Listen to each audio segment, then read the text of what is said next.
What's up, everybody? It's Man of Low Moral Fiber here. My name's Luke, and I'm here in Southpaw Steam and Power with Zero wielding Sledge's shotguns. I'd done a Does It Suck episode yesterday on the Sledge's shotgun, which I will leave linked in the description of this video for those that want to see it. And that was in the Washburn Refinery map, and you guys had asked to see it here in the Southpaw Steam and Power or some other maps, and I chose Southpaw Steam and Power. And, you know, it's a pretty fun weapon, and I haven't used it too much, so we'll see how it does here. Now, some interesting things to note about this weapon is that it does have a burst fire mechanic. It uses 2 ammo per shot, has a pretty deep magazine. It has that burst fire mechanic despite being a Bandit shotgun, and it's the only one that is like that. It makes it kind of unique. Now, I am using it here with a antagonist, longbow slag transfusion grenade, and firebone of the agent, since we will be primarily facing fleshy enemies, but I also have a shock Sledge's shotgun and a corrosive one, just in case I find a need for them. I'm using the legendary killer class mod, which I find benefits the Sledge's shotgun well. This is the skill build I'll be using. Obviously, Zero is probably most known for using snipers and melee. He has an entire tree called sniping, but the sniping tree has some excellent boost for shotguns. It boosts critical damage through headshot, killer, and velocity, which also boosts gun damage as well, and the bullet speed, making shotguns have a little bit longer effective range. Obviously, precision really helps with shotguns because it tightens up the spread, making it more likely that you'll hit more pellets on the critical spot. One shot, one kill is always really nice to boost a shotgun shot out of deception as well, and the Sledge's shotgun pairs well with bore because of the burst fire mechanic, multiple projectiles, and decent effective fire rate with that burst fire mechanic. Fast hands will help us reload. Ambush is always a good multiplicative damage boost, as with Death Blossom and Death Mark being multiplicative as well. Rising shot's always great with shotguns because the extra pellets will put you at 5 stacks of rising shot very quickly. Innervate and Grim will help me survive. Two Fang is interesting with this weapon because it has that burst fire mechanic, and you'll be able to get the fire rate effectively a little bit higher with Two Fang, because the Sledge's shotgun does have a kind of weird burst fire delay. And follow through will give me extra gun damage and movement speed after kill. And execute will help me close the gap, which is nice with shotguns, which don't always have the longest effective range, and you need to be a little bit closer to use them than you might need to be with some other weapons, so that's nice. I like to throw my deception decoy up there, and then jump down and fight those marauders because it keeps them together and they won't retreat beyond that door there, which works out nicely. So we'll kill these guys real quick. Taking a little bit of damage so far. I think one of those nomads might have had a pretty strong weapon, so that was something that we made amends for and got past, but hopefully, you know, we won't be living on the edge the whole time with this particular run. And I don't think we will be because the Sledge's shotgun is pretty powerful. So that was cool. Did a little bit of damage to that guy there with the shock barrel. Try to hit him here in the critical spot. This is one of my least favorite enemies in the game. It seems like he is one of the best backpedalers that exist. Oh my gosh, and look at him just backpedaling away. That is super aggravating. I really do not like this enemy. And I would like to kill him before we fight Assassin Watt and his bodyguard, but this guy doesn't want us to do that, so we're going to kill him real quick, and then I'll fight these two. Alright, so we're behind this guy, and we'll kill him. So that big guy is usually pretty tough, but the Sledge's shotgun made quick work of him. Now we need to find Assassin Watt. He's also a good backpedaler as well. Not to detract from that first guy, but Assassin Watt might beat him in a backpedaling match, I guess you'd say. The Sledge's shotgun isn't entirely ammo inefficient, but it does make sense to open chest when you're near them because it, you know, it can't hurt you and it will be a benefit to you. So I'll leave that slag barrel actually. We'll kill this guy here.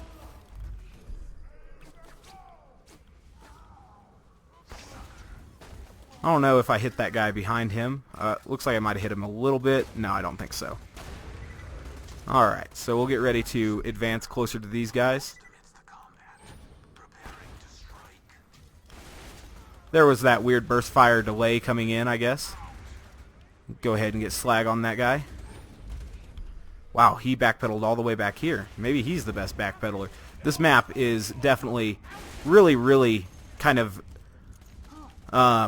head and shoulders above the rest of the bandits in the game at backpedaling. They are among the best.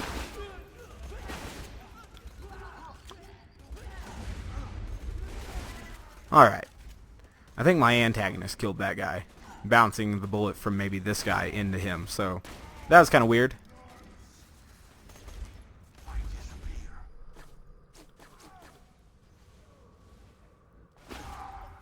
Got a good kill there. At a decent range with the Sledge's shotgun. The Sledge's shotgun actually has a half-decent range for a shotgun, which is good stuff. Alright, so these guys don't want to come any closer to me, which is a little bit irritating because coming this far forward will cause Assassin One and his little bombers to spawn, which is something that you really have to watch out for because you have to give those little bombers a significant amount of priority and respect because they'll do some damage to you, and that's for certain. Luckily, the Sledge's shotgun should have enough stopping power that we'll be able to kill them, hopefully before any get to me. You know, and if they do get close enough, I might have to use my deception decoy to kind of encourage them to kill themselves real quick. Also, we definitely need One slagged because he has a lot of health, and that's something you need to watch out for. Did not see that guy come up on me, so that was bad news there.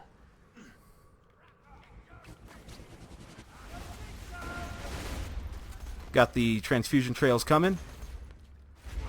And it looks like we got rid of all the bombers, so that's good stuff. And now we can concentrate on One and this last Marauder here. But the Marauder's dead, and now we can really concentrate on One. Make sure he's slagged here. And we'll get ready to get some kunai on him and hopefully deal a lot of damage with this out of deception shot. My shotgun should have a little bit better range than his shotgun, but obviously his shoulder tackle does a lot of damage, so Go ahead and use another deception here, and this should be able to knock him out. I don't know what did that much damage to me there. I assume it was his grenade. But he's dead now, and we'll be moving forward. So, ran into a little bit of trouble with One there, and that's because I foolishly started getting too close to his door before all of the little Marauders were dead. So, had to fight the Marauders at the same time as the Suicide Lunatics and One, which was a pretty difficult challenge, but the Sledge's shotgun was up to the task. So we're moving forward here. We got a couple guys here in this hallway. And they're usually irritating because almost always at least one of them will have a damage over time gun, it seems like. And I'm definitely going to prioritize that one a little bit higher than this one. But now they're both dead, and I'm going to open the 4 little ammo containers that are in this room and just kind of stock up on some sniper ammo that I'd been using for slagging, and obviously shotgun ammo, which I have a significant amount of right now. I think 204 rounds, so that's good stuff. There's a barrel right here. I use the Pimpernel to bust it up, and that's usually a smart strategy because obviously that barrel is kind of sneakily placed, and it can definitely end your run, so that's bad stuff. Alright, looks like there's a shock damage over time guy in there. That's bad news. We'll kill that guy because he had the bomb, and we didn't want him to get too close to us, so let him take himself out. Slag whoever's around this corner here. Excellent. A lot of barrels in this room. Barrels are obviously the toughest enemies in Borderlands 2, so you really have to watch out for them. Let this lunatic blow himself up, and then we'll kill... Oh, I guess he killed his buddy. That was kind of cool. Antagonist not being a team player there. But whatever, sometimes the antagonist slags you. It's worth it though, I'd say, because the antagonist is such a great shield. Alright, so we got a Suicide Lunatic coming here. Try to get slag on him, I guess. Come on, game. And we'll kill him. Let his grenade blow up there, and then we'll advance after I get done itching my eye, which was killing me for a little while now. But, damn it. I don't like to do that. When I inadvertently throw my decoy in a wall, I'm not even going to use that decoy to kill an enemy there. That's not what I like to do. Anytime I accidentally throw my decoy in a solid object and all the enemies glitch out like that, if I ever do that, it's inadvertent, and every time I do it, I feel bad about it. That's not how I like to play the game. Some people, you know, that's strictly how they play Zero and everything like that, but I think that is not respecting Zero in any way, shape, or form, and I don't like to do that. Zero deserves better than a scrub strategy. Alright, so we're moving forward now. Sorry, I really didn't mean to do that, guys. That was a mistake. I hate when I accidentally do that. Alright, we're moving forward. There are a couple ammo chests here. I figure, you know, it can't hurt to open them. Why not? It doesn't take but a second here, so good stuff. There's another barrel back there, and make sure and blow that up. The Sledge shotgun is really great at killing advancing psychos. That's something I've noticed. Looks like we got a corrosive damage over time bro there, so that'll be something to watch out for. Corrosive damage over time one's on the right here. Irritating that he is not making himself known. He's dead though, so we don't have to worry about him anymore. Alright, got a guy here and another guy there. I think we'll probably only have to kill one of them for Wreth to spawn, so I'd like to be able to kill them both in quick succession. Because obviously, you know, Wreth spawns with a friend anyway, and yeah, we're just going to kill them both at once. Because Wreth is obviously tough enough on his own that we don't need other distractions as well.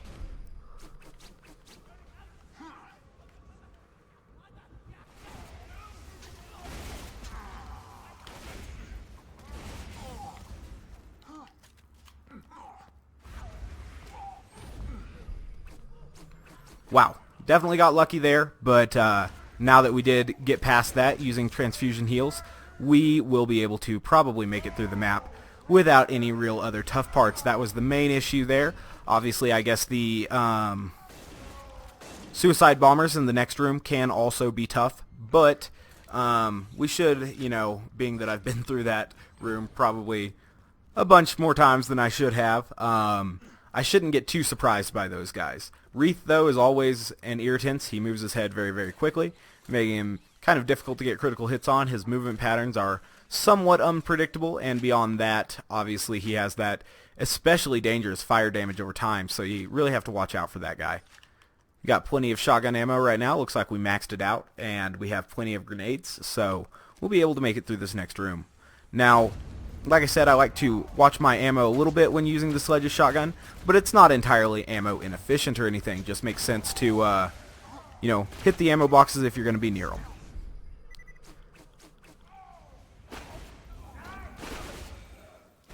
Excellent. So we took those three guys out pretty quickly. Now we're going to have some burning lunatics coming in and some psycho lunatics as well that will blow themselves up. So definitely something to watch out for there. Kill those guys.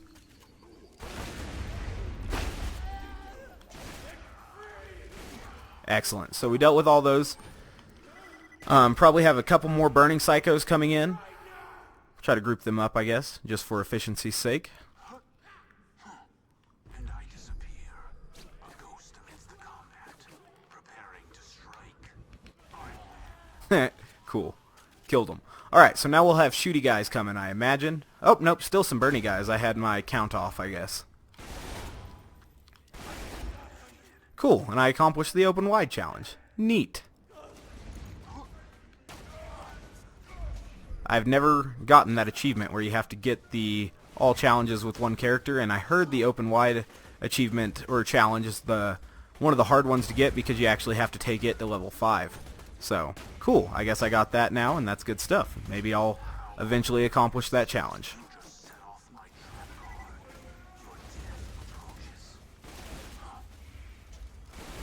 Excellent. What else do we have in here? Some shooty fellas, it sounds like.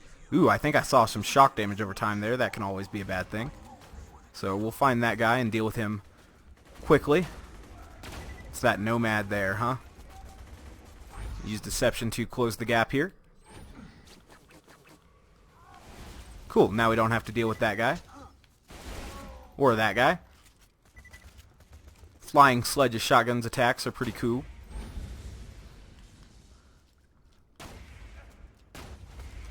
How hilarious. You just set off my trap card. Your death approaches. Damn it, game. Alright, so we're going to kill this guy down here. That might be the last guy before Wreth and his buddies spawn, so I guess Wreth might be the final hurdle in this map, but we'll see how we do. He's always pretty quick to move his head and stuff, so he might be a little bit tough. They're really not slagged. Excellent. So, we'll go ahead and get ready to take out Wreth and his buddies. Wreth's door takes so long to open that you don't really have to worry about using your deception there on that last enemy, because, you know. Alright. Killed Wreth's friends there, because, you know, I thought they were lined up nicely for a boar and stuff.